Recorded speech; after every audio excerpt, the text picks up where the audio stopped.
welcome back to my channel. If you're new here, thank you so much for stopping to click on this video. If you're not yet a subscriber, please hit the subscribe button and become a subscriber. My name is Fisayo Patrick, and in this video I'm going to be talking about how to weave your story into your brand. People talk in stories, and if you want anybody to listen to you when you talk, you must also talk in stories. So you must start with stories, you must continue with stories, you must conclude with stories. These days, storytelling is huge. Yeah, it took me a while to understand what storytelling was, because I remember then if I go to anybody's Instagram profile, what I just say, storyteller, storyteller, storyteller. And when I read blogs and articles, it's all about storytelling. So it was new, and it felt like the normal thing that people do, that when a word comes out, everybody starts using it. Until I realized that I needed to learn what it was about, and I understood what it was. And yeah, I started weaving stories into my own brand. So in this video, this is what I'm going to be talking about. So when I say telling stories, I don't mean mindlessly, coming up with a story that is mindless. But what I mean is telling an authentic story in the most authentic way. Storytelling can be weaved into your blog post. Storytelling can be weaved into your video. And if you watch some of my videos, you notice that sometimes I have to restrain myself from telling stories because I have a lot of stories to tell. Stories can also be found in sales pages, landing pages. So why is it important that you weave a story into your brand? Because there are a lot more people with the same technical skills as you. I always say this all the time. You're not the only person who is skilled in a particular area. You're not the only person in tech. You're not the only person running an online business. You're not the only person in marketing. You're not the only digital marketer, copywriter out there. But what makes you stand out is your story. Your story is unique to you alone. You are the owner of the experience, all right? And from your experience, you've been able to you've been able to create your values, you've been able to create your own set of beliefs, your own set of ideals, ideology, and so many things like that. Without saying too much grammar, without saying too much stories, what are the 3 ways that you can weave your story into your brand? Number 1, you need to have an origin story. Your origin story is the story that tells your audience what you really do, who you are, what got you in this what brought you to this path that you're treading, what brought you here in the first place. I'm going to use my own story for example. So my story is that I used to work in corporate, and I was really looking for a job in corporate, and I got a job. But before I got the job, I was already freelancing. And when I finally got the job, I realized that freelancing is really what I enjoyed doing. So after making that discovery, corporate job was not sweet anymore. It was not interesting to me anymore. All I could think of was working freelance, because I wanted to have freedom over my own time. And also I had a lot of skills that I could not express them in the 4 walls of an office, but when I'm working remotely or when I'm in spaces that I really love. So my story was, I got a job in corporate, I realized that I didn't want that, and I left my job and I started freelancing and eventually created an online business. Right? So that is my origin story.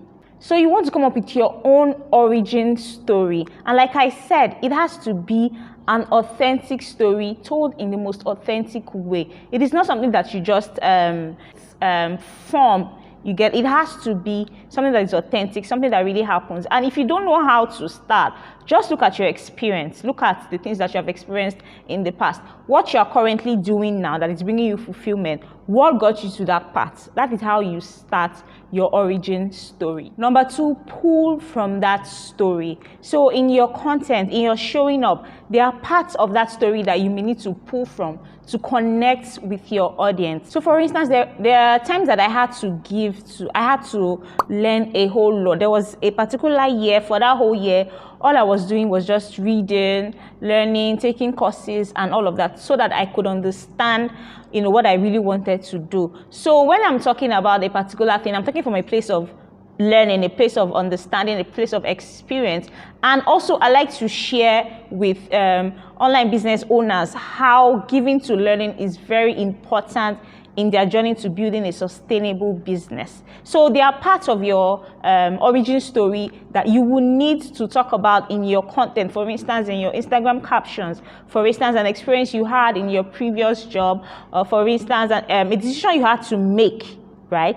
So when your audience see this, it's impossible for them not to feel a connection. So you start to build trust, and you also start to build an understanding that will make them become buying customers, because one, they relate well with your origin story. You've been able to craft bits and pieces of that story into your content online. Number three, you want to now translate the emotions into your brand elements. And this is like the most tricky part, because this, as you were crafting your story, as you were coming up with your story, or as you were talking about your story, what emotions were being evoked, and how do you want your clients to feel? An example from my own story, because I did a lot of learning, I did a lot of reading articles online, I watched a lot of videos online, and I realized that a distinctive brand element actually attracted me to some brands. So the colors that a particular website had,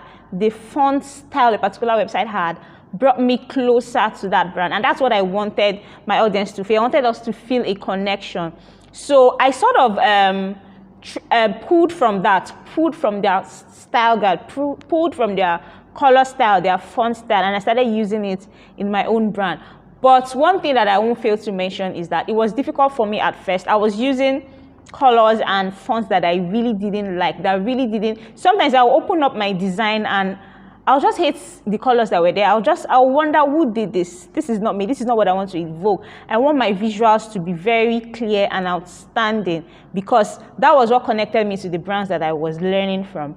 And I want to feel a connection with my audience. So you want to do that as well. What emotions does your brand story evoke? It's really important that you get this right. And this last part, like I said, may be tricky. I have an online course that teaches you how to brand your online business. If these things are a bit difficult for you to understand, in the course I talked about how to know your target audience, I talked about how to craft your brand story, and I talked about how to write copies that sell, and so many things. I also talked about how to come up with colors and fonts and your brand identity element. I'll put a link to the course in the description. Please check it out and take it at a 70% whooping discount before it changes. I am always here to answer questions. If you have any questions, if you are facing any difficulties translating your brand into emotions, you can drop a comment here. You can send me an email. You can DM me on Instagram. I'm available anytime. Okay, so let's do a recap. How do you weave your story into your brand? Number one, you want to have an origin story. What got me here in the first place? Number two, you want to pull from that story events or decisions or conversations that will connect to your audience. And number three, you want to translate the emotions that your brand evokes into a brand identity or into brand identity. Thank you so much for watching this video. I hope this video has really been helpful, and I hope that you understand a bit of everything that I have said. Like I said, if you don't understand, you can always send me messages. Like and subscribe, and don't forget to follow me on Instagram at FisayoPatrick1. I will see you in the next video.